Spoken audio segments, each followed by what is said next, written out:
Hello there, and welcome back to the final day of YHS 2022.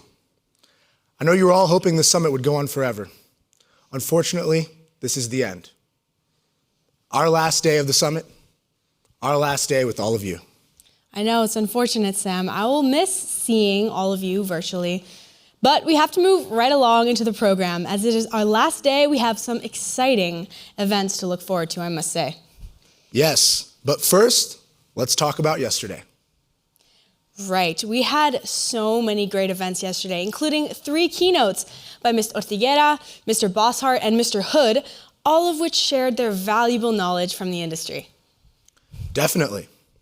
We also had the fireside chat with Mr. Miller and Mr. Price, and the panel before breaking ground, where they spoke about the many facets of destination management in Switzerland. That was really a great panel. I learned a lot from it. I agree. And for our final day today, we have 3 more great keynote speakers, and we'll have 2 fireside chats and 1 more exciting panel, The Only Way Forward. I can't wait. Let's jump right into it. Today, we are in for a treat, ladies and gentlemen. Our first keynote speaker of the day is none other than Mr. Craig Smith. Mr. Smith is the Group President and Managing Director of Marriott International. Mr. Smith will be taking a time for an exclusive Q&A after his session. So if you're excited for it, please stay with us for it. Mr. Smith is the son of an American diplomat and has lived in 13 different countries.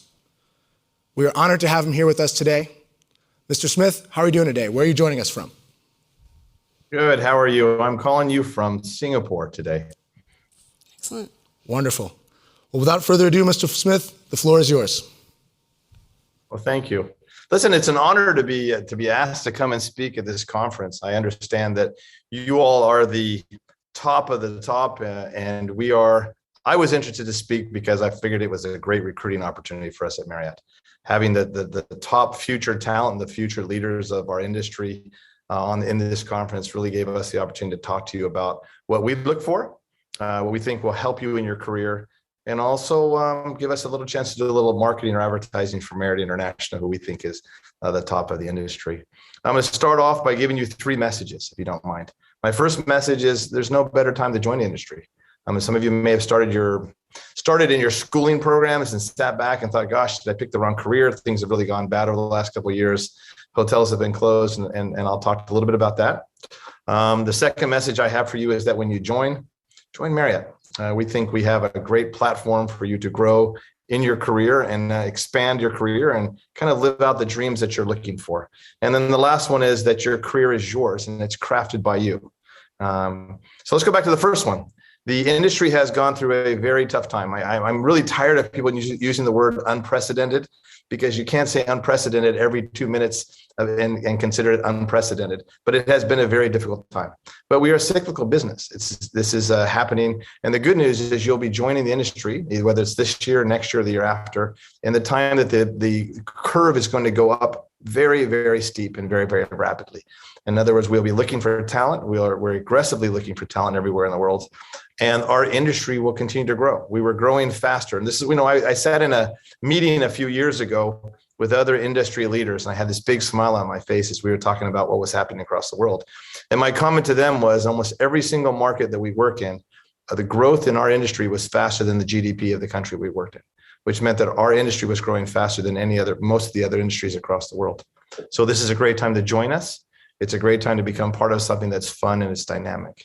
And when you join, think about our company. We are Marriott International. We have 8,000 hotels across the world. We just opened 8,000. So 8,000 is a real number. We're in 139 countries, and we have 30 different brands. And what does that mean for you? It means there's more opportunity. And that's, I think, what most of you are looking for. That means that you can work for a few years in Ritz-Carlton, a few years in a St. Regis. You could work in a Courtyard. You could go across the world to a Four Point or a Sheraton or Marriott. And what that gives you is lots of experiences: resort experience, city experience, convention hotel experience. And this is all something that really makes your career more valuable as you go forth. And I'll tell you a little bit about that. So my youth, as I was introduced, I grew up all around the world. I was 2 months old when we moved overseas. We lived in Mexico, Ecuador, Venezuela, and then in Eastern Europe as a child. And so I also want to acknowledge and let everyone know that our hearts and our prayers are out to the people of Ukraine. It's a part of the world that I grew up in Eastern Europe, and it's very important that we think of the people there and we take care of them in any way possible. And so I spent my youth growing up, and I started working for Marriott. My first job in Marriott was actually in housekeeping. And most people don't believe that. They say, well, how did you end up in the job that you're in today if you start off in housekeeping? I made a concerted effort to actually go and work in housekeeping because I wanted to learn the hotel business from the ground up. I actually had an offer to work in our corporate headquarters, probably in a job that had a little sexier title than housekeeping. But I decided that I wanted to work in a hotel. I wanted to learn everything I could about our business. And I thought, wow, that's going to make me even more effective across the years. And looking back, I really believe it was the right decision to learn all that I could to help me across my career. And one of the things that I heard from my uncle, I had an uncle that worked in business. He said, your career is important, but only you and your mother will care about your career more than anyone else. And so don't think that your boss full-time sits around thinking about your career. Don't think that human resources spends all their time thinking about your career. The truth of the matter is that the two people that really matters the most are you and your mother. So plan your career out. Think of it as a career plan. And so every year I wrote out my career plan. Where did I want to be in 2 years, 5 years, 10 years, and 20 years? And I use that as a basis to develop myself. And I use it as a basis to say, what do I need to learn? What experiences I need to have? And what that helped was I didn't want to just be, I thought to myself, it wasn't just about being promoted up. It was also about lateral moves.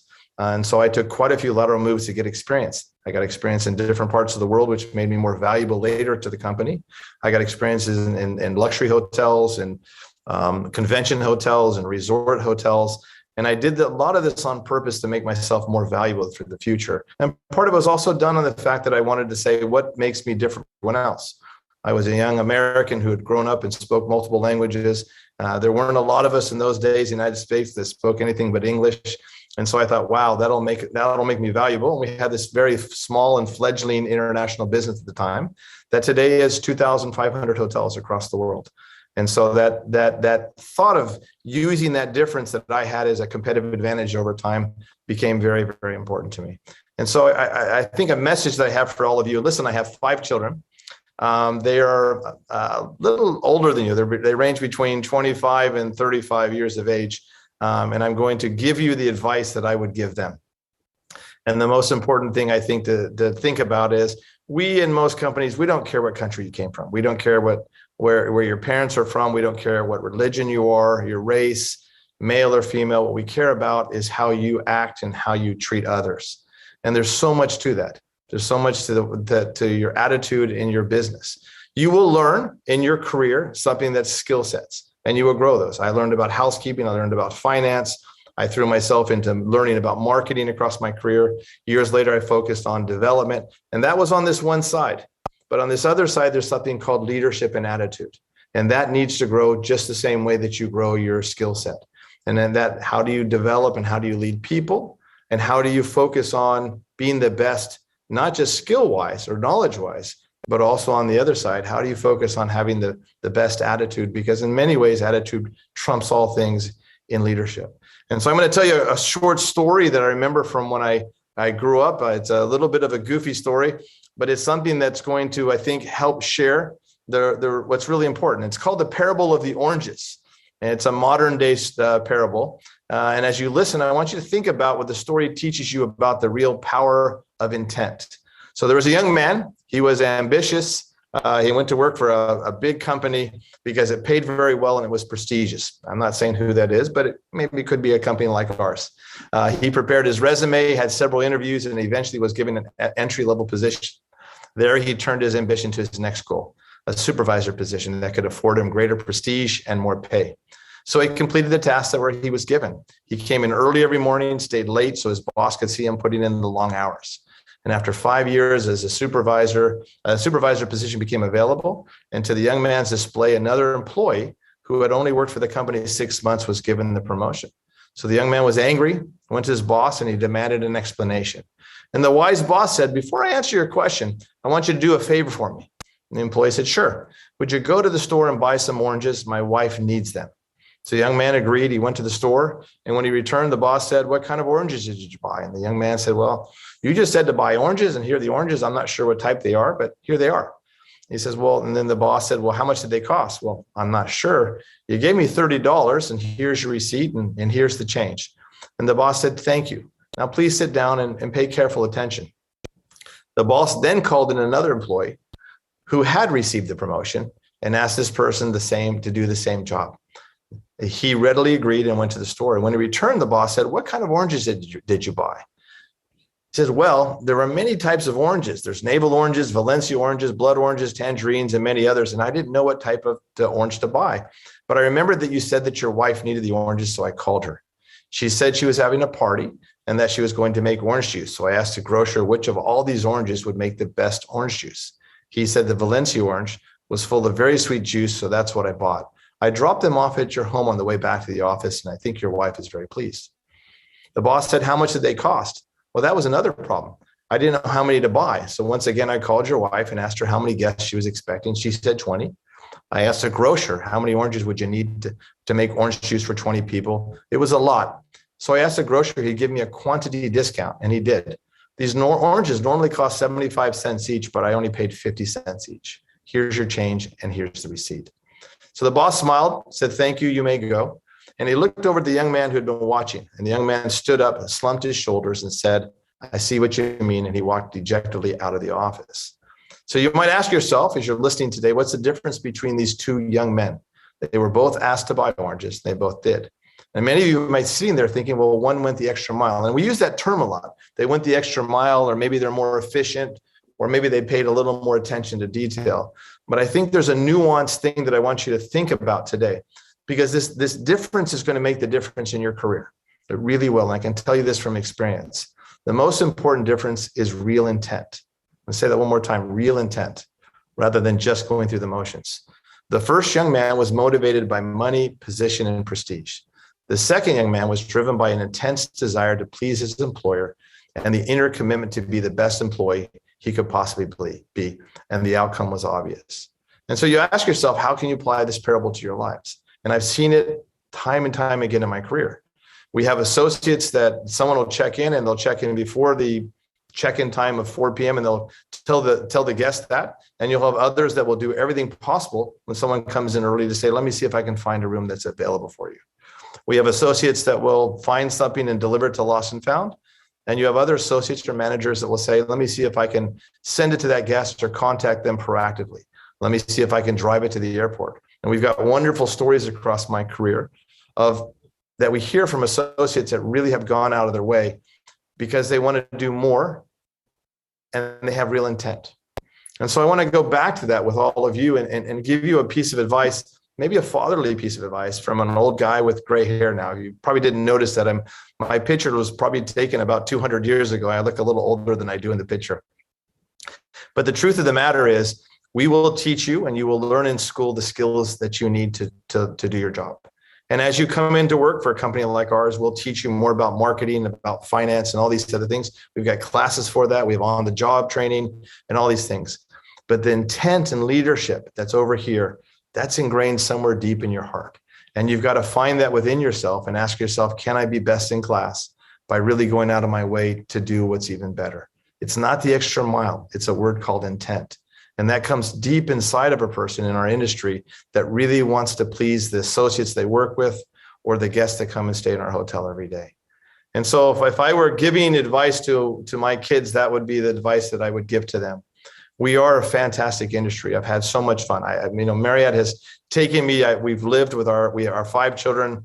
I think our youngest, when he went off to university, we counted, he had lived in 9 different countries. Scuba dived all over the world. They were camping on the side of the Great Wall, snow caves classes in Japan. We camped out in the Amazon, just wonderful experience. And that's what our industry gives us. But our industry is looking for people that are motivated to work hard, but people that are also really love what they're doing and love servicing and taking care of others, because that's the key to what we do. So with that, I'm going to open up my questions to the entire group here. To all of you, you can ask anything. If they're hard questions, I'll defer them, and the next speaker after me can answer them. But if not, I'm happy to answer any questions right now. Thank you so much for that keynote, Mr. Smith. I really, really liked what you said about the oranges, actually, and it was really meaningful, and I'm going to keep that in mind. Are you going to do that as well, Sam? Absolutely. It was nice hearing about the real intent, kind of changing over about the extra mile and making more sense out of that. It's true, we hear that all the time, go the extra mile, but what does that really mean? And I think we can both relate to what you're saying about being an American, speaking a couple of extra languages, and using that as your advantage. I think I use that as an advantage to get into École Hôtelière de Lausanne. I think Sam can say the same. So we really both felt that your speech was close to our story in some way as well. So thank you very much. Maybe in a good 20 or 30 years from now, you all will be giving the same speech to another group sitting in the same position I am. And we spend our time looking for future leaders, and we look a long time out. We look at individuals like yourselves that come, and the folks that are on this call today, you're the best in class. And that's why we're kind of unselfishly trying to promote our company, because we'd love to bring you all into our company and then give you the opportunity to grow. Absolutely. And take my job. It sounds like a great place to work. I mean, Marriott is one of the best out there, absolutely. So we have our first question coming in. Please. What is the most amazing encounter you have come across in your career? Tell us a little bit about that. I've had some great experiences. I mean, one of them is meeting world leaders and realizing they're just as human as us. And I'll tell you a funny story. My wife, she would always give me a hard time about when I met world leaders and what did they eat and what did they drink. And one of the commonalities I found was Diet Coke and bananas. And whenever I come home and I'd say, hey, listen, we hosted President Clinton, or we hosted Tony Blair, or we hosted George Bush. And she said, what do they eat? And the next day she would put it out on the table. And I think she thought it would make me a better leader or a little smarter. I think some of the best experiences I've had really have been the ones that come out of challenges. And those are the ones you grow. When you're going through them, they're the toughest. I was in Phuket, Thailand during the tsunami. It was a terrible, terrible time to see the things that we saw and to experience the things that we did. But I think the growth of it that I can apply to my life and to my career was probably the most incredible time after I looked back at it. And so it's a little bit like going to the gym. The part of the gym that hurts the most is probably the part that your muscles are growing the most. But when I look back at some of these experiences, or whether they're tsunamis or whether they're hurricanes, and the real focus on taking care of our guests and our associates at the same time, and the challenge that creates as a leader, has probably been some of the most fulfilling that I've had as a leader. That's excellent. Thank you so much. Our next question is, what was the biggest challenge in your career? Anything from housekeeping to your current role? Yeah, I can tell you one of the things that I learned a lot. Entering in the housekeeping, I was this cocky kid. I showed up. I had this great suit. I was good looking in those days. I wasn't old. I swaggered into the office. I graduated from a great university, and I thought, wow, I'm going to conquer the world. And in 2 days, I'll be general manager of the hotel. And in 4 days, I'll be a vice president of the company. And the first week in the job, we had to sit down. The housekeepers all sat down, refused to work. And I remember thinking to myself, oh my gosh, this is terrible. They're not going to work. They're not going to clean rooms. My career is over. And it was a great thing that happened to me. It was a great thing to happen because I realized that people work for people. And I had to learn how to motivate and love the people that worked for me and have them love me. And just wearing the name tag didn't mean that because these housekeepers were unhappy with the previous management. And they refused to work in the beginning. And I had to win them over one by one, but I had to do that being a genuine person and really caring about them. And so I put it in my mind to go out. I visited, I went to weddings, I went to children's baptisms. I learned about them individually. When someone asked for time off because the family had a baptism or something, I really put my heart and soul into it. And what it turned out to be is that housekeeping experience is probably the biggest growth opportunities I ever had, because I learned how to lead people. And it was less about learning which chemicals to use, how to purchase the supplies, or how to do the scheduling, some of all the things that we think about. And it was more about how do you lead a group of people to really excel and do well? And how do you lift them up so you have the highest cleanliness scores in the company and things like that? And I realized that I really realized that we all talk about, people work for you, but I saw it in real action. I saw the difference it made when I changed my attitude and how I worked. I think we can all relate to that a little bit in our own internships, learning to work with people and figuring out how that all works. It's all a learning experience. We have another question coming in. It's good? All right. So we have a lot of questions coming in, so this is good. So in a world where expectations are high, where you speak multiple languages and have many soft skills, etc., how can you distinguish yourself? It's a great question. I think you distinguish yourself on two fronts. And when we do this, when we think about how we rate individuals. And so when I sit down twice a year and I rate the leaders that work for me. And the first side that I rate them on is on business results. And then how did you do? So, we've got 4 presidents that work across the international region. And each one of them I sit down and say, okay, how are your guest satisfaction scores? How is your profit? Are you developing and growing more hotels? All of these, the hard numbers that are based on goals. And so the entry to really succeeding and going far in your career is you've got to have the best results. Think of it as when you're studying in class, you want to have the best grades in the class. And that's the first side. It's very, very important. It's the door opener.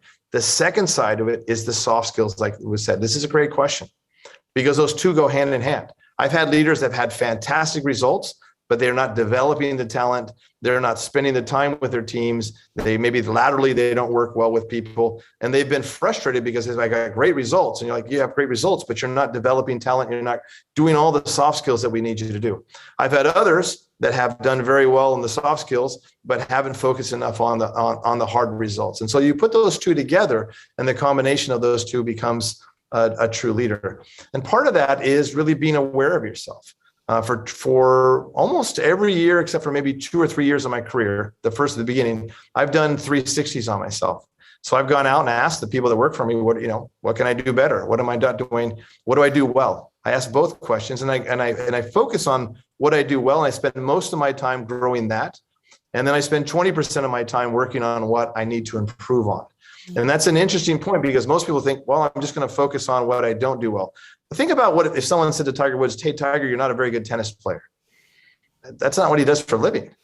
So think about what makes you good. If you're a sales and marketing person, focus on being the best sales and marketing person.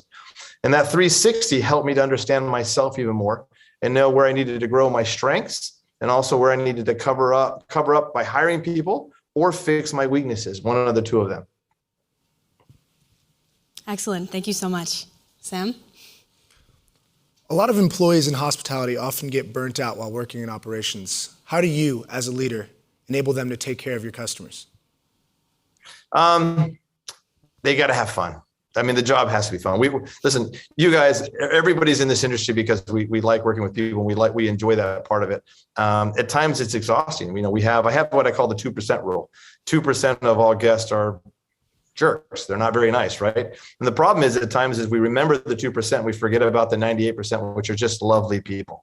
And so I think at times it's reminding yourself that the job is fun, reminding yourself of the great things that you can do. And so I've always going back to my housekeeping days, we had competitions, we had raffles. I used to take on Sundays was the hardest day because there were the most checkouts. And for housekeepers, that was the most exhausting day to do it. And I would fill up these tins with sodas and I would go and get brownies or cookies from the kitchen. I always had a deal going on the side with the chef where I would return unused bottles of wine and he would give me free cookies.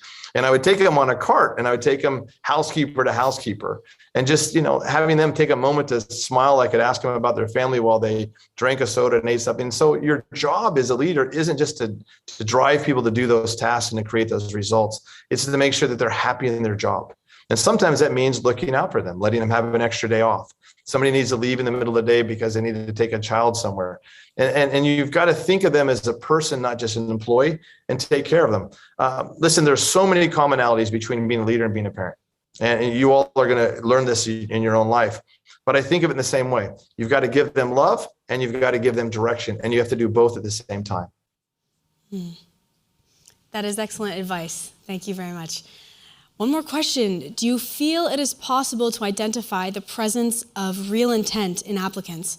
Or is this something emergent as an applicant becomes an employee and spends time in the business? These are great questions. These are very good questions. That's a great question. It's harder to see in an interview. And I will tell you one of the things that I've talked a lot about is we love hiring ex-interns, because I've always said internship is a 6-month interview. And so we can really see, you have somebody that'll come in and they'll look really good. Their hair is perfect. Everything is going on. They speak really well. That doesn't mean they can work with others. That doesn't mean that they're hard worker. There's all sorts of other things. And so the truth of the matter is we see it over a time period. And that's what we look for. We look for, how do you get along with others? How do you treat the clients? Do you go that extra mile, but do you go that extra mile with real intent, or only because you want to please your boss? And there's a difference. There's a nuanced difference between the two of them. So the answer to the question is really, it's something that you see over time. But here's the other caveat. It can be grown and it can be destroyed. I've seen people that have started off very, very motivated and doing fantastic in their careers that have stepped on a rake 2 or 3 times. But I've seen other people that we have sat down and had a hard conversation once or twice. And I've seen great changes in people and people that are motivated. And so think of it as, leadership and intent. It's a learned, and it's a discipline. But part of it still comes from deep down in your heart. There are people that should be working in industry. And I think at times there are people that should be working in other industries. Absolutely. Sam? Thank you, Mr. Smith. We have another question for you. Sometimes it's harder for entry-level students to show their true worth as companies. Sometimes it's harder for entry-level students to show their true worth as companies always ask for multiple years of experience. Do you have any advice on how we can make ourselves more attractive to demonstrate our passion for the industry? Yeah. Wow. I like to spend 3 hours with these questions. These are great. Yeah, it is. It's hard. Listen, my children had the same thing, and I've had a couple different. My children will graduate and they'll know they're really good. I know they're very good. But the question is, do they have the opportunity to show it? My daughter graduated in psychology and then decided that she wanted to go on and she wants to go to vet school. And so she's going back and she's taking classes to get ready for vet school. And vet school requires experience. So she went out to all these places. She's got great scores in school. She's a smart and bright kid. But everybody said, we need experience to give you a job. And she says, but how can I get a job if I don't have experience? And so there was a little networking involved. The truth of the matter is, networking is you want to go to somebody. We listen. When someone recommends somebody, if somebody good recommends somebody, I'll tell you that resume goes to the top of the pile right away. The other thing is somebody who's willing to take a chance themselves. And so we've had once or twice. My son did this he's in advertising. He said he really wanted to work for a company that wasn't hiring at the time. And he said, listen, I'll do an internship for you just to show you how good I am. And that really, really impressed them. And so I think that the thing about it is, and it's hard, how do you get your foot in the door? But I think once you get your foot in the door, you've got to remind yourself that every single day people are watching and they want to see how you're doing. That doesn't mean that you can't make mistakes. It doesn't mean there's hard times or good times, but you can really show your stuff. Remember, we're looking across a field of, all these heads, and you want to ask yourself, how do I stand up a little taller? And one of them may be a couple of you just talked about before is what makes you different, all right? Do you speak multiple languages? That's a competitive advantage. And so if I look back at my own career and ask myself, what did I do very, very smartly when I was young, is I asked myself, where am I different than the other people in my, let's call it my class of the same age group and working at Marriott. And I was like, I speak different languages. I've lived overseas. That's my competitive advantage. And so what I did is focusing on taking that competitive advantage and making it bigger and bigger and bigger.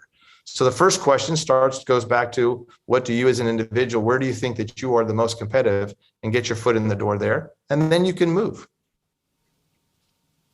Excellent. Thank you so much. Thank you, Mr. Smith. We have another question for you. Would you be able to talk more about the design lab Marriott International recently launched? We understand from various articles released online that it is all about researching the future of how people travel and experimenting new experiences for customers. Yeah, listen, a lot of things in life, we look backwards, right? We've had success with something, so we need to do more of it. And what we realized is that travel is changing and travel tastes are changing. Many of you may be too young to remember, but we used to put these books in a room that was, it was kind of the guest directory and everything else. And no one used them. No one opened them. And so we were spending money on these leather bound things that we had to change the pages on every time we changed one little piece of information. Mm. And so we've thought to ourselves, we need to experiment. And so we've kind of created a chance for us to play, experiment, and go back and forth. And sometimes it means we put things into some hotels to actually see live how it works. But what we do is we try it out first. And so we've got this subfloor. There's the lobby and the lower lobby and the lower lobby. It's kind of like the Pentagon or the CIA. We've got this hidden, and there's these rooms down there where they have this chance to experiment with all different things, whether they're showers or phones or some of these other things. And it's made us question, what do the people of the future want in their room? What's important? And I'll give you a great example. We used to always say the more hotel channels you could have in a hotel, the better. The truth of the matter is people are carrying content on their phone today. And so what they're looking up for really is a huge screen, a 50 to 60 inch screen where you can bring your own Netflix account or your own Apple account, or your own YouTube account, and you can use the TV basically to show that on there. And so we realized that's less important. So can we spend money on something else? Bathrooms have become much more important than they have when I started in my career. And things like bath amenities have become much more important. And so it's given us the chance to experiment more than anything else. We don't always get it right, but I think the fact that we're asking the questions is probably the most important. Absolutely. So we have another question for you, Mr. Smith. What are your CSR strategies in achieving net zero by 2050? Well, we've got a great one. I mean, there's a lot of work that's going around this.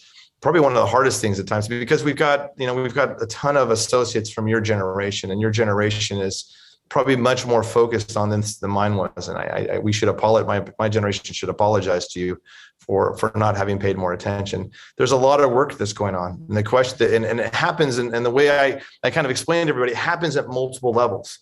So what's happening let's start off at a hotel level. What is an individual hotel doing, and what are the associates doing there? And so we've got great work that's around recycling, about conserving water, all these things that are there. Then it's kind of at a little bit higher level. What are we doing to build the right things? It doesn't make any sense if we're building an inefficient hotel, and then we're going back and trying to retrofit it or figure out why we're using too much electricity.